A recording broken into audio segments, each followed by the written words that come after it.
prier avec la Bible, c'est rentrer dans la chair de Jésus. J'aimerais aujourd'hui vous partager une vidéo qui est plus que juste prier la Bible, méditer la Bible. Le vrai mot, c'est mâcher, mastiquer la Bible. J'aimerais vous partager ce principe parce que ça m'a permis de recevoir des paroles de connaissance pour les autres. Pourquoi? Parce que en m'éduquant, en ayant été discipliné à mâcher, à mastiquer, je vais en revenir après, je vais partager sur cela, la parole, j'ai commencé à avoir des révélations par rapport à des versets. J'ai commencé à rentrer dans la chair de Jésus. Vous allez comprendre pourquoi je dis ça. Et après, une fois que j'étais dehors, comme je m'étais éduqué avec la parole, il était facile de m'éduquer avec le Saint-Esprit pour savoir qu'est-ce qui se passait avec les autres personnes. Et c'est vraiment le sujet de cette vidéo. D'ailleurs, je m'appelle Lucas Banovic pour ceux qui ne me connaissent pas. J'ai créé une école Amour plus Puissance dans laquelle j'ai un enseignement complet et je parle vraiment de ça, de l'intimité, du fait de comment développer une intimité, comment rentrer dans cette intimité qui a vraiment qui découle sur recevoir des paroles de connaissance par la parole, mais aussi pour les autres. Donc si vous voulez, je mets à disposition les 2 premières sessions, vous verrez, soit les 2 premières sessions, soit vous voulez faire l'école directement, mais c'est gratuit, vous allez voir, il y a plusieurs outils, prenez-les. Et c'est une joie de pouvoir vous les offrir, ainsi que l'extrait du livre Prier dans la rue, où je développe aussi en partie ces choses, où j'explique plus mon expérience, donc il y a l'extrait gratuit. Dans Jean 1, il est dit cela.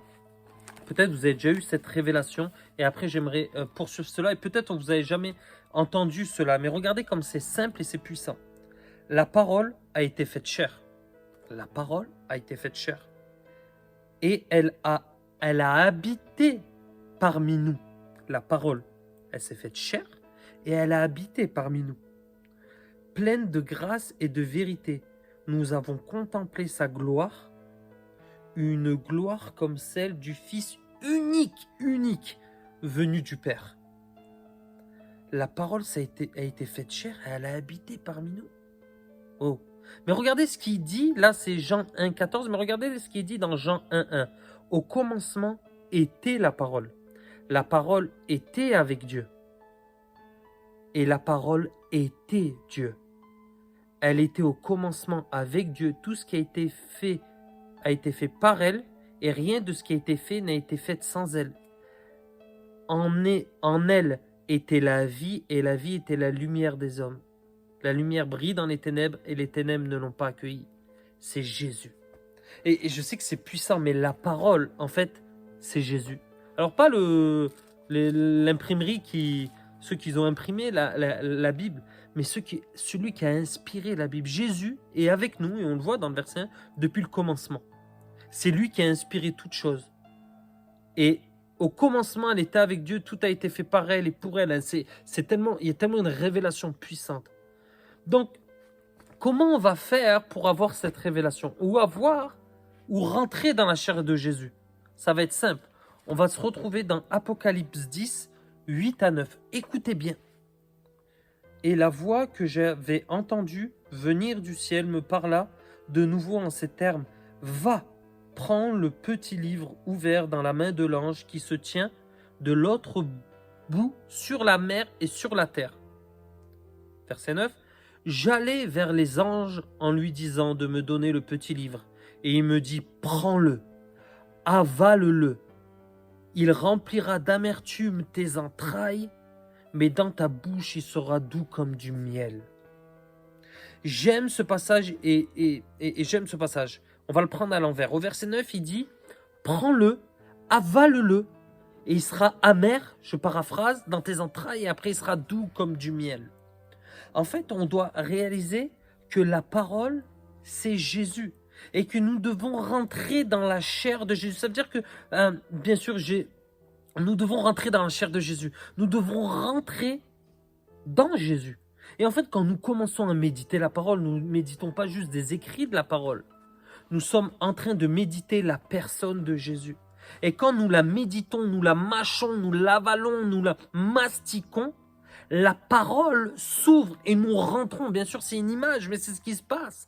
Et quand nous rentrons dans la parole, nous rentrons dans la pensée de ce que Jésus a voulu dire à ce moment-là. Dieu nous révèle ce que Jésus a voulu dire à ce moment-là, mais il nous révèle aussi cette parole pour notre temps présent. Et regardez en verset 8, J'aime, il dit « Et la voix que j'avais entendue venir du ciel me parla à nouveau en ces termes. Va, prends le petit livre ouvert dans la main de l'ange qui se tient où? Debout sur la mer et sur la terre. » Il y a un parallèle entre le fait d'avaler, mâcher, mastiquer. Et quand nous faisons cela, et c'est vraiment important, quand nous faisons cela, nous rentrons, nous sommes dans le royaume de Dieu. Et nous rentrons dans une réalité spirituelle de ce royaume qui commence à se matérialiser spirituellement autour de nous. Et nous commençons à avoir des visions par rapport à la parole que nous méditons. Et quand nous commençons à avoir cela et à nous habituons à prier la Bible, donc il y a tout un livre de Stacey et Wesley Campbell par rapport à cela, moi qui a révolutionné ma vie de prière, et on commence à rentrer dans la chair de Jésus et on commence à avoir une intimité. Vous savez, moi j'ai pas d'instrument, j'ai pas de guitare, j'ai pas de piano. Et il est facile pour les personnes d'avoir des guitares, de rentrer dans l'adoration, toutes ces choses. Mais nous, quand on n'a pas d'instrument, soit on met une musique sur YouTube, ou soit on prie avec la Bible. Et la musique avec YouTube, c'est bien, mais tu as toujours besoin d'un substitut pour rentrer dans l'adoration. Donc on peut rentrer en parler en langue, on peut rentrer toutes ces choses.